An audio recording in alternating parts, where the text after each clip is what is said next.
নমস্কার বন্ধুরা, এই মুহূর্তে রয়েছে রাজ্যের সমস্ত কৃষকদের জন্য বিরাট বড় সুখবর। আপনি যদি পশ্চিমবঙ্গ সরকারের কৃষক বন্ধু প্রকল্পে এবং বাংলা শস্য বীমাতে এবং কেন্দ্রীয় সরকারের পিএম কিষাণ প্রকল্পের নাম নথিভুক্ত করে রাখেন, তাহলে আপনার জন্য রয়েছে এই মুহূর্তে দুর্দান্ত আপডেট।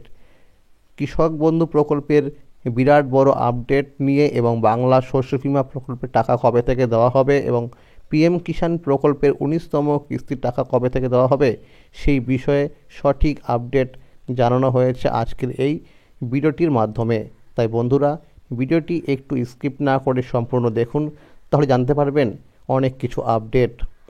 ভিডিওটি শুরু করার আগে ছোট্ট একটা রিকোয়েস্ট, যে সমস্ত কৃষক বন্ধুরা এখনও পর্যন্ত আমার এই চ্যানেলটিকে সাবস্ক্রাইব করেননি, অবশ্যই মনে করে চ্যানেলটিকে সাবস্ক্রাইব করে নেবেন, কারণ আমার এই চ্যানেলের মাধ্যমে পশ্চিমবঙ্গ সরকারের কৃষক বন্ধু প্রকল্প সহ সরকারি সমস্ত প্রকল্পের খবরাখবর সবার আগে সঠিক সময়ে সঠিক আপডেট দেওয়া হয়ে থাকে।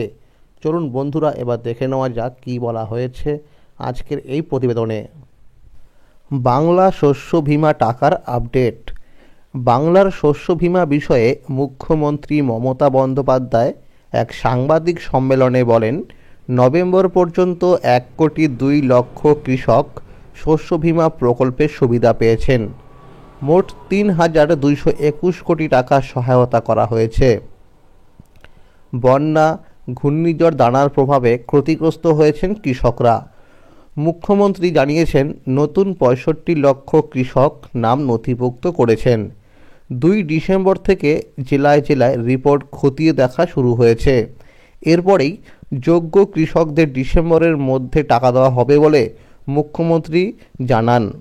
বিভিন্ন সূত্র মারফত জানা যাচ্ছে, বাংলা শস্য বীমার টাকা 23শে ডিসেম্বরের পর থেকেই দেওয়া শুরু হবে। তো বন্ধুরা, সুখবর কিন্তু যে আগামীকালে কিন্তু 23শে ডিসেম্বর অর্থাৎ আগামীকাল থেকে কিন্তু টাকা দেওয়া শুরু হতে পারে। শস্য বীমার নিয়ম অনুযায়ী আপনার 75% ফসল নষ্ট হয়ে থাকে, তবে একজন কৃষক সর্বাধিক 25% পর্যন্ত ক্ষতিপূরণ পেতে পারেন। তবে পার্বত্য এলাকার ক্ষেত্রে চাষিরা 75% ফসল নষ্ট হলে তার 50% পর্যন্ত ফেরত পেতে পারেন। বিভিন্ন তথ্য অনুযায়ী জানা যাচ্ছে, এইবার কৃষকদের ব্যাংক অ্যাকাউন্টে বাংলা শস্য বীমার টাকা আগের বছরের তুলনায় বৃদ্ধি করা হবে। যদি স্ট্যাটাসের ঘরে ক্লেম আন্ডার প্রসেস লেখা দেখায়, তাহলে আপনি খুব শীঘ্রই টাকা পেয়ে যাবেন। আর যদি ক্লেম নট রিপোর্টেড ইয়েট লেখা দেখায়, তাহলে আপনি ক্ষতিপূরণের অর্থ পাবেন না। এইবার কৃষকদের এলাকা ভিত্তিক হিসেবে টাকা দেওয়া হবে না। অর্থাৎ আগে দেখা যেত যে এলাকায় 50%-এর বেশি কৃষকদের ফসলের ক্ষতি হলে তবেই টাকা মিলত ওই এলাকার কৃষকদের। এইবার কৃষকদের ফসলের ক্ষয়ক্ষতির উপর নির্ভর করেই টাকা দেওয়া হবে। ইতিমধ্যেই অনেক কৃষকদের স্ট্যাটাসের ঘরে আপডেট চলে এসেছে। কিছু সার্ভারের সমস্যার জন্য স্ট্যাটাসের ঘরে সমস্যা দেখা দিচ্ছে। অফিসিয়াল হেল্পলাইন নাম্বার থেকে জানানো হয়েছে, খুব শীঘ্রই এই সমস্যাটি সমাধান করা হবে। সমস্ত কৃষকদের এই দুটি কাজ অবশ্যই করে রাখতে হবে। 1 নম্বরে বলা হয়েছে, যে সমস্ত কৃষকদের পেমেন্ট স্ট্যাটাসের ঘরে কেবিআইডি নাম্বার এবং আধার কার্ডের নাম্বার দেখাচ্ছে না, তাদের অবশ্যই ব্লক অফিসে বা বিডিও অফিসে গিয়ে আধার সংযুক্তিকরণের ফর্ম পূরণ করে জমা করতে হবে। জমা করার সময় অবশ্যই আধার কার্ডের সাথে মোবাইল নাম্বার লিঙ্ক করে রাখতে হবে এবং ভোটার কার্ড এবং আধার কার্ড অরিজিনাল সহ জেরক্স করে তাতে নিজের স্বাক্ষর করে জমা করতে হবে। জমা করার 7 দিনের মধ্যেই আবার স্ট্যাটাসের ঘরে পুনরায় আধার নাম্বার এবং কেবিআইডি নাম্বার চলে আসবে। আধার সংযুক্তিকরণ করার সময় অবশ্যই কৃষকদের আধার কার্ডের সাথে মোবাইল নাম্বার যুক্ত করে রাখতে হবে। আধার কার্ডে যদি কোনো রকম কৃষকদের নামের বানান, জন্ম তারিখ, ঠিকানা ভুল থাকে, তাহলে অবশ্যই আধার কেন্দ্রে গিয়ে কারেকশন বা সংশোধন করতে হবে। 2 নম্বর বলা হয়েছে, প্রত্যেক কৃষকদের প্রতি 6 মাস পর পর ব্যাংকে গিয়ে ব্যাংক অ্যাকাউন্ট নাম্বারের সাথে ইকেওয়াইসি বা আধার লিঙ্ক করা আছে কিনা তা অবশ্যই চেক করতে হবে। প্রত্যেক কিস্তিতে দেখা যায় এই ইকেওয়াইসি না থাকার কারণে অনেক কৃষকরাই টাকা পান না। চলতি বছরে রবি মরশুম টাকা দেওয়ার সময় দেখা গেছে অনেক কৃষকদের ব্যাংক অ্যাকাউন্ট নাম্বারের সাথে আধার লিঙ্ক বা ইকেওয়াইসি করা না থাকার কারণে টাকা ক্রেডিট হয়নি। ব্লক অফিস থেকে রাজ্যের সমস্ত কৃষকদের বলা হয়েছে উদ্দেশ্যে যেন ব্যাংকে গিয়ে অ্যাকাউন্ট নাম্বারের সাথে ইকেওয়াইসি চেক করে নেয়।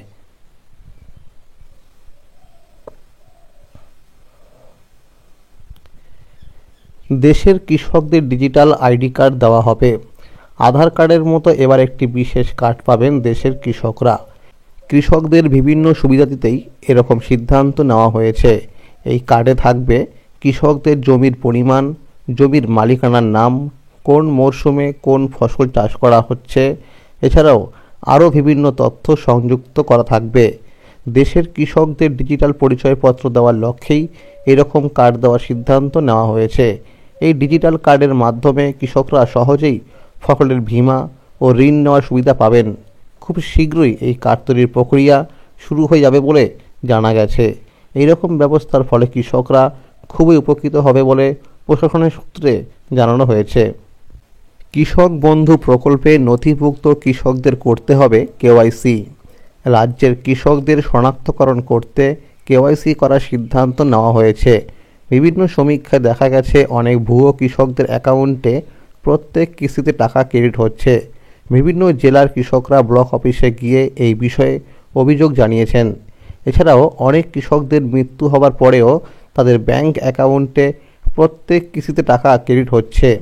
যে সমস্ত কৃষকরা মারা যাচ্ছেন তাদের কোনো রকমের রিপোর্ট ব্লক অফিসের কাছে নেই। তাই এই কৃষকদের শনাক্তকরণ করতে এই কেওয়াইসি করার সিদ্ধান্ত নেওয়া হয়েছে। এছাড়াও যে সমস্ত কৃষকরা একটি জমির নথিপত্র দিয়ে বহু কৃষকরা দীর্ঘদিন ধরে টাকা পেয়ে আসছিলেন, এই বিষয়টাও ব্লক অফিসে নজর রেখেছে। তাই যে সমস্ত কৃষকরা এরকম কাজ করছে তাদের আগামী খরিফ মরশুম টাকা থেকেই বঞ্চিত করা হবে। অর্থাৎ এই কৃষকদের নাম কৃষক বন্ধু প্রকল্প থেকে বাদ দেওয়া হবে। ব্লক অফিসের আধিকারিকরা মনে করছেন কেওয়াইসি করার ফলে বহু কৃষকদের নাম বাদ যাবে। শুধুমাত্র কৃষক বন্ধু প্রকল্পই নয়, পশ্চিমবঙ্গ সরকারের যে সমস্ত প্রকল্প রয়েছে অর্থাৎ যুবশ্রী, বাংলার মা বোনেদের লক্ষ্মীর ভাণ্ডার, বিধবা ভাতা সহ বিভিন্ন প্রকল্পের উপভোক্তাদের কেওয়াইসি করার বাধ্যতামূলক করার সিদ্ধান্ত নেওয়া হবে। জেলার প্রত্যেকটি ব্লক অফিস থেকে কৃষকদের নামের তালিকা তৈরি করা হচ্ছে। ব্লক অফিস থেকে কৃষকদের মোবাইল নাম্বারে SMS করা হবে। তারপরেই সময় মতো ব্লক অফিসে গিয়ে সমস্ত নথিপত্র অর্থাৎ জমির দলিল, আধার কার্ড, ভোটার কার্ড, ব্যাংকের পাসবুক জেরক্স করে নিয়ে যেতে হবে। অবশ্যই অরিজিনাল ডকুমেন্টসগুলো নিয়ে যেতে হবে।